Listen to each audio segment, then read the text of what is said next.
Good morning, good afternoon, or good evening from wherever you're watching or listening.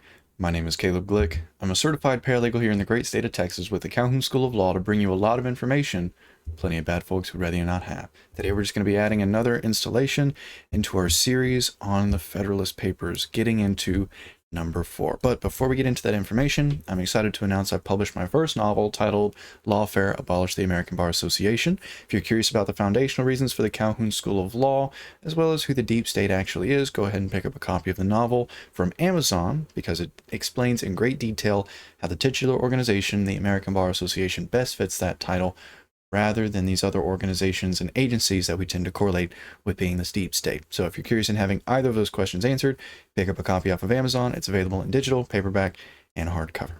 Excellent. So let's go ahead and jump right back into the Federalist Papers. And as I've said in the very first lecture and might have repeated in the subsequent lectures, it's very important to know the Federalist Papers, to read through these.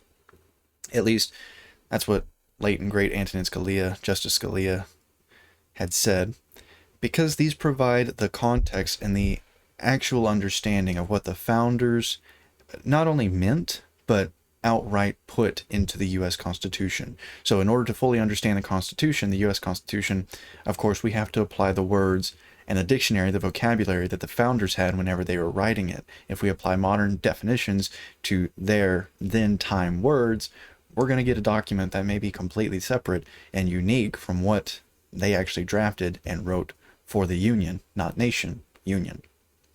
Okay, so number 4, Federalist number 4. If you haven't gone back and watched the previous 3, I would encourage you to, as well as the foundational series, the pragmatic series, so the rules of civil procedure, the rules of appellate procedure, rules of evidence, and the canons of ethics, because of course, without knowing all of this information, it's going to be really, really difficult to make substantial and convincing arguments whenever you have to provide a defense against the ever-growing and hostile lawfare state.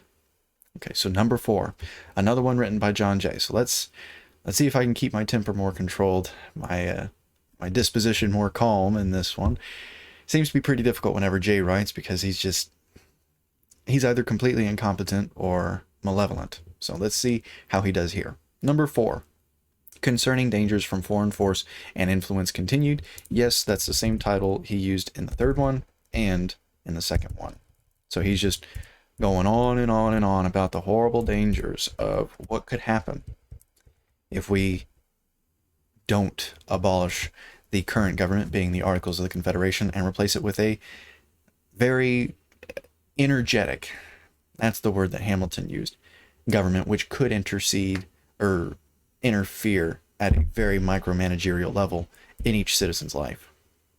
Written by John Jay, November 7th, 1787, to the people of the state of New York. So each one of these are probably going to be addressing the individuals of New York, but realistically these were propagated and shown throughout the 13 different states, providing the argument as to why the U.S. Constitution ought to be ratified. You'll see in a future lecture series on the Anti-Federalist Papers that they were addressing, again, typically people of their own state, but that those were also propagated among the other 13 states, or among the other 12 states, I guess, would be the best way to say it, to show why the U.S. Constitution shouldn't be ratified. And if we're applying the principles of the standing government of the time, the Anti-Federalists actually won the debate.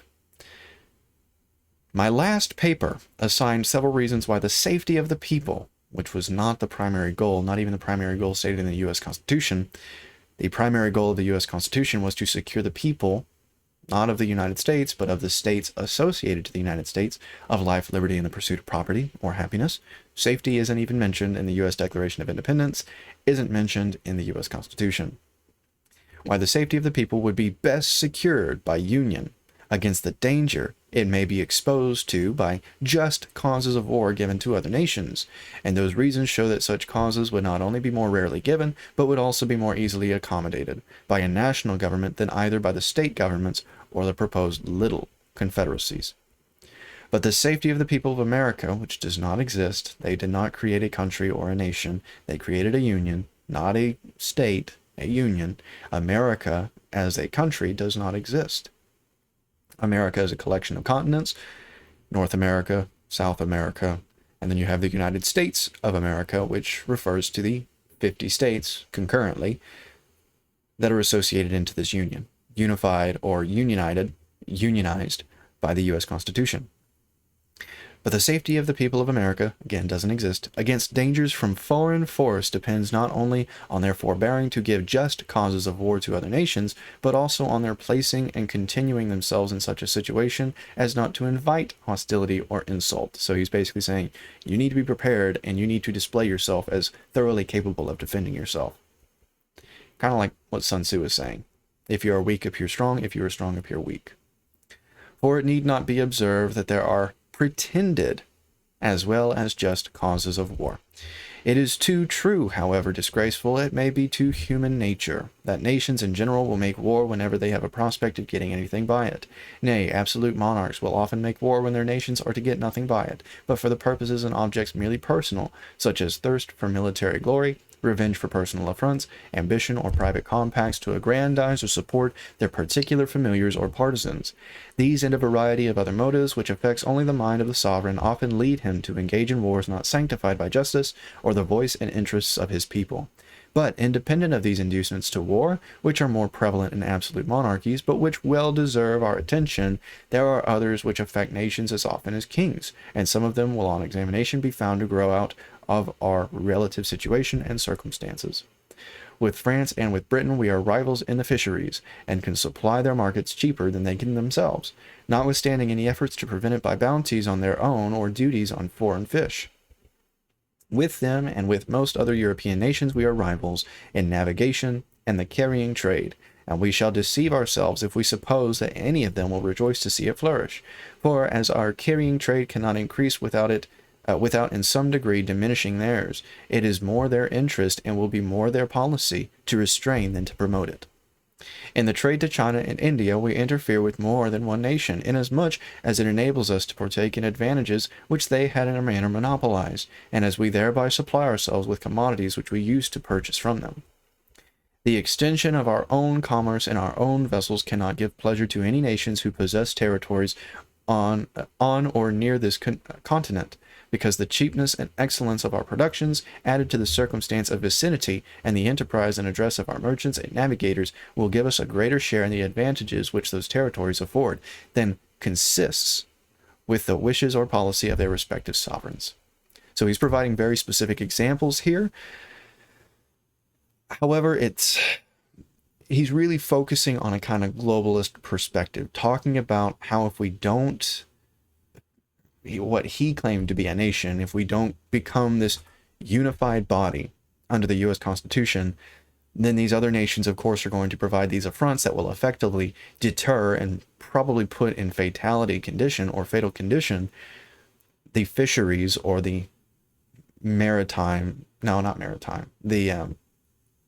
what do you want to call it? The oceanic related trading atmospheres and avenues, that unless we become the United States, which is what he really wanted, the United State of America, these nations will effectively cause barricades, will cause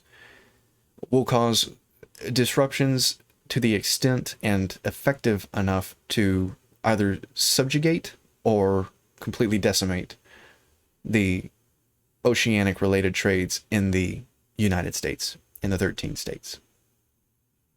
Spain thinks it convenient to shut the Mississippi against us on the one side, and Britain excludes us from the St. Lawrence on the other. Nor will either of them permit the other waters which are between them and us to become the means of mutual intercourse and traffic. From these and such like considerations, which might, if consistent with produce, be more amplified and detailed, it is easy to see that jealousies and uneasiness may gradually slide into the minds and cabinets of other nations, and that we are not to expect that they should regard our advancement in union, in power and consequence by land and by sea, with an eye of indifference and composure. The people of America are aware, which does not exist. There is no people of America. There is no American. Just like you can't be a citizen of the United Nations, you can't be a citizen of the United States. It is a union. It's not a nation. It's not a state. It's not a country. The people of America are aware that inducements to war may arise out of these circumstances, as well as from others not so obvious at present, and that whenever such inducements may find fit time and opportunity for operation, pretenses to color and justify them will not be wanting. Wisely, therefore, do they consider union and a good national government as necessary to to put and keep them in such a situation as, instead of inviting a war, will tend to repress and discourage it. So basically, if we put up a strong enough front by being this united country, by being this united state rather than United States, we disincentivize this idea to go to war with supposedly inferior nations such as 13 separate and individualized confederacies or states. It wouldn't be 13 individualized confederacies, it would be 3 or 4, because a confederacy it's like a union, and that's a conglomerate of individual and sovereign unique bodies, entities. That situation consists in the best possible state of defense and necessarily depends on the government, the arms, and the resources of the country. As the safety of the whole is in the interest of the whole, and cannot be provided for without government, either one or more or many, let us inquire whether one good government is not, relative to the object in question, more competent than any other given number whatever. So to that, I would give you the Thomas Jefferson, might be Benjamin Franklin quote, where if you wish to have safety, if you surrender a little bit of freedom for safety, you will get neither freedom nor safety and deserve neither freedom nor safety. Something to that effect. I butchered it big time. But that's the idea, that realistically government of any kind cannot provide you safety. The only avenue to the pursuit of happiness, to the pursuit of property, to life and liberty is to secure your own liberty. Which does not mean to subvert or subjugate anybody else's liberty. It is to make certain that whenever your liberty is attempted to be subjugated by someone else, that you are fully capable of making sure that attempt is not successful, is not effective. So no, safety is not the top priority because, like the other founders concurred almost unanimously, you cannot have safety. If you have safety, you cannot have liberty. And liberty was absolutely the primary priority, not only in the American Revolution, but in the founding of the Articles of the Confederation, of the Union in general. Life, liberty, pursuit of property, and happiness. Safety is not in those core tenets. One government can collect and avail itself of the talents and experience of the ablest men. I roll. In whatever part of the Union. So is it a union, a country, a nation, or a state? John Jay, you can't be a union and a state at the same time. Can't be a union and a nation. Can't be a union and a country. Politically speaking, denotationally speaking, nation, country, state are all synonyms. Union, the only relation it has to those other words is that it's a collection of those other words. So union is a compact, is an agreement between multiple countries, nations, or states, not the states, countries, or nations dissolving and becoming one singular country, one singular nation, one singular state. A union is a collection of multiple independent, unique, and sovereign states, like the United Nations, like the United States, which is why each state has its own government, has its own constitution, so on and so forth. It can move, union, they may be found. It can move on uniform principles of policy, which is not a good thing. It can harmonize, which is not a good thing.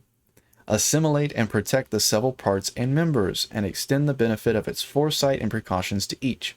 Not a good thing. In fact, James Madison, in one of these future, I think it's 47, will talk about the organization and the collective arming and going against the principles of liberty and freedom. And the particular interests of the parts, I skipped a line, and extend the benefit of its foresight and precautions to each. In the formation of treaties, it will regard the interest of the whole and the particular interests of the parts as connected with that of the whole.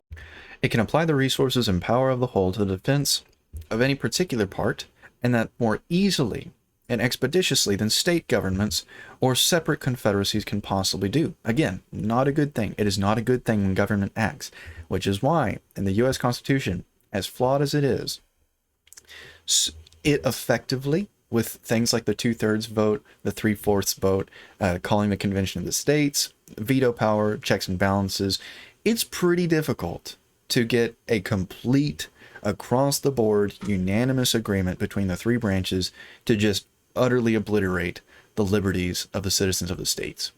It's pretty difficult. Now, it does provide the avenues, the stockpiles, the armaments, everything like that, that the federal government, of course, has used to create its overreach and its enforcement apparatus, but it's still pretty difficult to, within a year or two, install whatever tyrannical or energetic, in quotes, government movements that the government would so desire. It's not a good thing that the government can move quickly. Where were we? It can apply the resources and the power more expeditiously. Okay. Confederacies can possibly do, for want of concert and unity of system. It can place the militia under one plane of discipline. Again, not good, as you'll see further explained by Mr. Madison, and I think Federalist 47. And by putting their officers in a proper line of subordination, again, not good, to the chief magistrate will, as it were, consolidate them into one corps, again, not good, and thereby render them more efficient, again, not good, than if divided into 13 or into 3 or 4 distinct independent companies. Again, not good. What would the militia of Britain be if the English militia obeyed the government of England? If the Scotch militia obeyed the government of Scotland, and if the Welsh militia obeyed the government of Wales? Suppose an invasion. Would those three governments, if they agreed at all, be able, with all respective forces, to operate against the enemy so effectually as the single government of Great Britain would? Yeah, probably.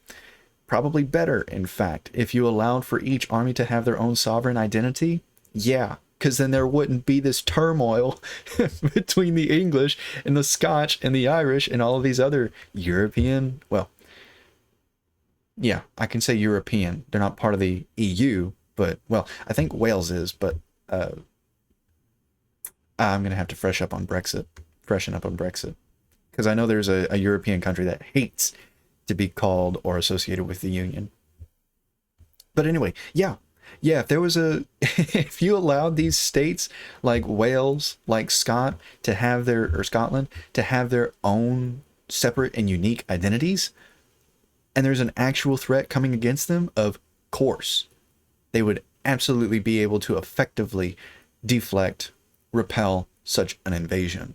It is because you are forcing them to try to assimilate and act, in quotes, efficiently together with these other different militaries, that there's this internal struggle, that there's this internal turmoil that will eventually and inevitably cause the affront to whatever invasion being incurred will not be effective, will not have success.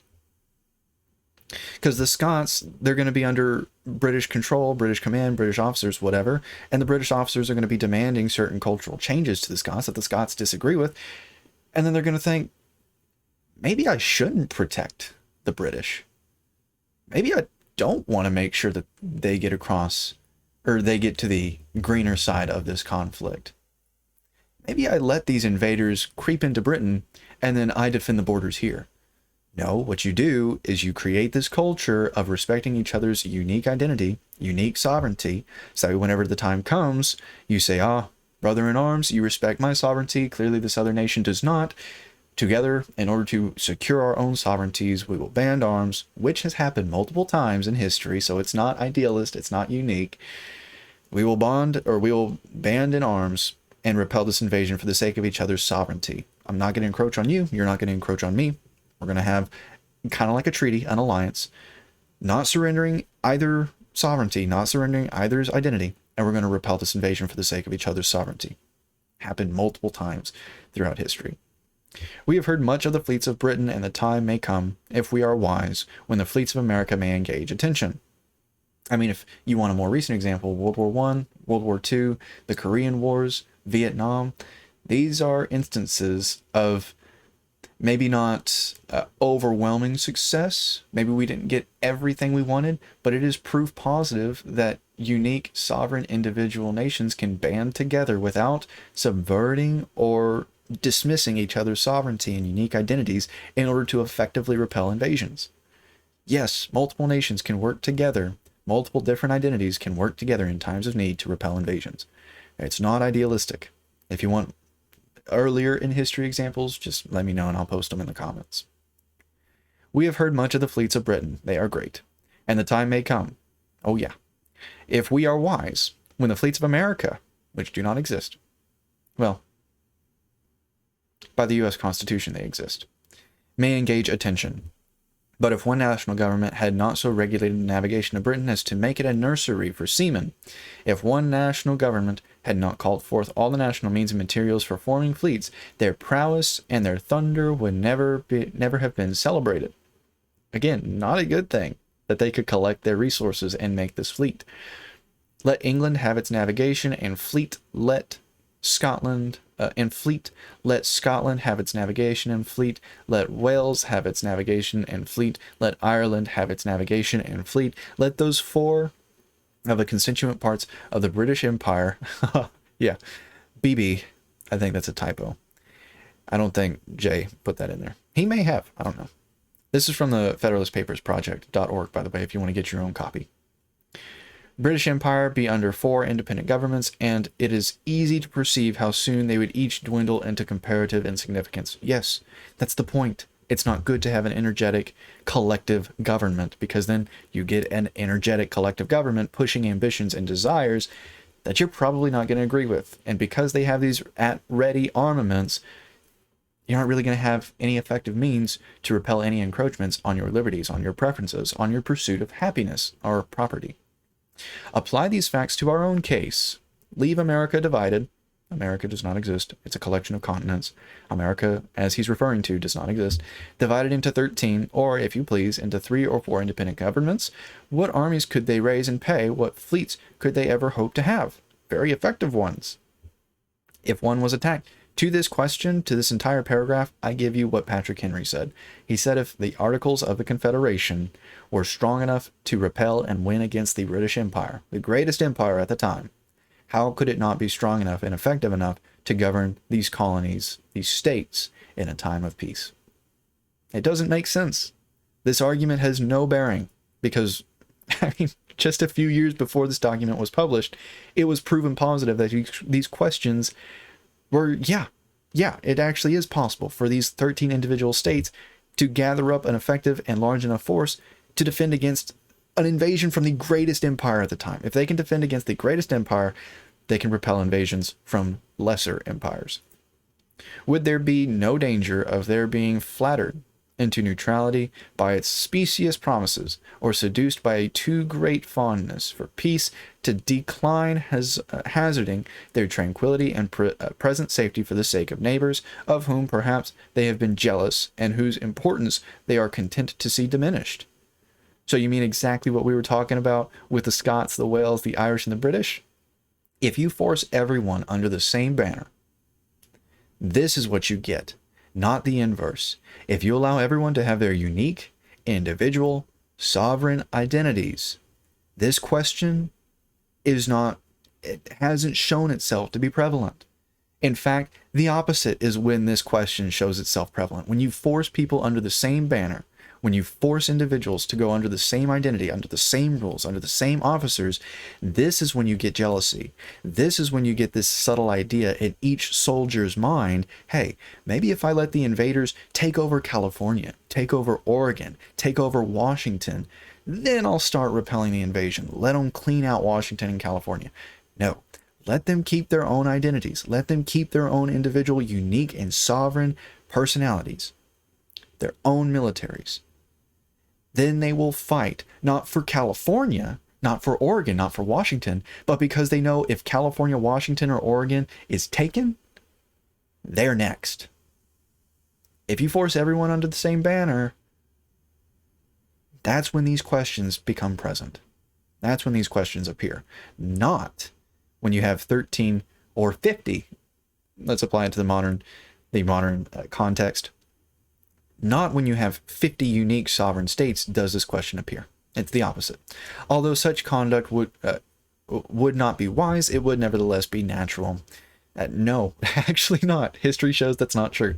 The history of the state of Greece and of other countries abounds with such instances, and it is not improbable that what has so often happened would under similar circumstances happen again. You mean Greece, the same one that tried to force, what was it?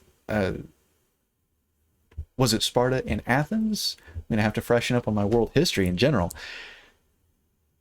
It was because, again, Greece was trying to force everyone under the same banner. That's when these questions of jealousy arise and subterfuge arise, not when you have unique sovereign countries, unique sovereign nations who are willing to fight not on each other's behalf, but for their own sake by, again, protecting the sovereignty of another state. How does that make sense? Because what I just said. If California, Washington, and Oregon fall, these other states are going to be next. If you force everyone into the same banner, it doesn't matter because they're all part of the same military, all a part of the same country. So you let California, Oregon, Washington be taken, and then you go in to clear out the invaders. But admit that they might be willing to help the invaded state or confederacy. How and when and in what proportion shall aids of men and money be afforded? That can be decided by the states. You have no right to spend other people's money or to sacrifice other states' men. Who shall command the allied armies, and from which of them shall he receive his orders? This is actually provided for in the Articles of the Confederation.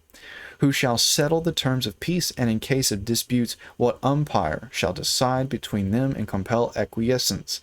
Various difficulties and inconveniences, which is a good thing, it's not good for a government to act quickly or with ease, would be inseparable from such a situation, whereas one government watching over the general and common interests and combining and directing the powers and resources of the whole would be free from all these embarrassments. Not a good thing, not a good thing at all, and conduce far more to the safety of the people. Again, focusing on safety, not liberty, not life, not pursuit of property or happiness.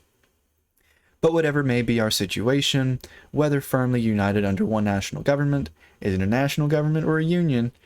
Can be both. Or split into a number of confederacies. Certain it is that foreign nations will know and view it exactly as it is, and they will act toward us accordingly. If they see that our national government, is it a nation or a union, is efficient and well administered, which is not a good thing, our trade prudently regulated, our militia properly organized and disciplined, again, all not good stuff, especially when it's enforced by the government. Is it good to have a disciplined militia? Yes, have them disciplined at the state level. Not at this national level that John Jay is trying to conjure up. Our resources and finances discreetly managed. That's, I mean, that's outright communism. He wouldn't call it communism at the time. It would be mercantilism at that time, protectionism, but that's what he's asking for. Redistribution of resources and finances. John Jay is an outright self-proclaimed communist. Our credit reestablished. Our people free. Can't be free if you're all disciplined and your resources are combined and your regulation or your trade is regulated and your national government is very efficient. You can't be free if you have those other qualities. Contend and united, they will be much more disposed to cultivate our friendship than provoke our resentment. Not remotely true. If, on the other hand, they find us either destitute of an effectual government, each state doing right or wrong, as to its rulers may seem convenient, or split into 3 or 4 independent and probably discordant republics or confederacies, one inclining to Britain, another to France, and a third to Spain, and perhaps played off against each other by the 3, what a poor, pitiful figure will America make in their eyes? How liable would she become not only to their contempt, but to their outrage? And how soon would dear bought experience proclaim that when a people or family so divided, it never fails to be against themselves. So he wants, in this last paragraph, he wants all of the resources of the states, meaning of the citizens of the states. He just wants a monarchy. That's all he's advocating for here. He wants your resources and finances managed by whom? A national government that he's conjuring up. He wants you to be disciplined by the national government to be an active and ambitious military. He wants the government to be efficient and well administered. So he wants the government in every facet of your life to be as efficient and optimized as possible, and he wants every part of trade to be regulated. He just wants communism, and that's all this was. Which is why the anti-federalists rightly called the Federalists loyalists, because they outright were advocating for monarchy. Protectionism, communism, worse than monarchy. They didn't want liberty. They didn't want life. They didn't want the pursuit of property or happiness. They were probably just on the wrong side of the river whenever the revolution kicked off. But anyway, I hope you enjoyed that information. If you have any questions about it, if you think I'm interjecting too much, I tried my best. John Jay, the more I read about him, the more I think he was just maleficent, that he was a deceitful and intentional, maybe subtly imputed agent from the crown to, of course, discourage the revolutionaries, but also to discourage the ratification of the U.S. Constitution, the standing of the Articles of the Confederation, state sovereignty, all this stuff that we actually held dear during the Revolution. He opposed. So he was probably just on the wrong side of the pond whenever the revolution kicked off. But if you have any questions about the information we went over, if you'd like further articulation, if you would like more examples of individual sovereign states banding together to repel an invasion effectively, like John Jay was saying here is impossible to ever occur, just post about it in the comments. I can supply plentiful examples. The only reason I didn't was, of course, to save time. And it looks like we're already going into a pretty heavy time mark. So let's go ahead and wrap this up real quickly. Once more, if you have any questions, please post them in the comments, because the entire point of the Calhoun School of Law and these lectures being posted online for free on rumble.com is for your benefit. Because whenever this ever-growing hostile lawfare state comes to harass you, your family, or your property, and it's not if, but when that happens, I want you to be thoroughly capable, thoroughly learned, and thoroughly equipped to defend yourself against whatever barrage, that's the word I'm looking for, that would be levied against you. So please, once more, if you have any questions at all, if you have any topics you'd like me to cover in a future lecture, please post them in the comments. Excellent. So my name is Caleb Glick. I'm a certified paralegal here in the great state of Texas with the Calhoun School of Law, bringing you a lot of information plenty of bad folks would rather you not have. The next video is going to be Federalist Paper number 5, unless there's an emergency topic that comes up. Regardless, the next topic, I'll do my best to make it as entertaining and as informative as this one, if not more so, because once more, the entire purpose of these lectures in the Calhoun School of Law is for your benefit, and I'd rather serve that purpose exceptionally than insufficiently. So I hope you all have a wonderful day. I hope you enjoyed this lecture, and until that next lecture is posted, I bid you all farewell.